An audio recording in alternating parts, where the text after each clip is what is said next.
Hey guys, and welcome back to this channel. In this video I'll be showing you guys how you can create this retro text effect on CapCut PC. So go to text and add in your default text and type in anything you want. I'm just going to type in the word cookie because I don't know, I think I'm just craving cookie. Let's see if we have any retro. Okay, we do have some, but you don't need to use the same one that I am using. I'm also just going to select this right here.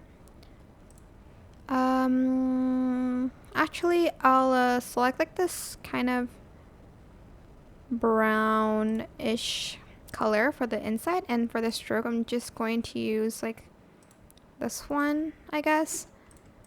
And then I'm just going to copy and paste that, and on the one underneath I'm going to go to stroke and I'm going to make it thicker, but I'm going to change the color to like a darker brown so you can see the outline, and you can even add in more, but make sure these strokes aren't too thick.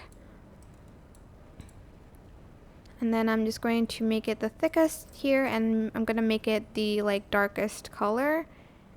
I think I should just use like a lighter background so you guys can see the text a little bit better. But you can just adjust the thickness in between those like strokes so that you can see the outlines a little bit better, like that. So like here for instance, you can adjust the thickness, and then here as well, so you can see the last one better.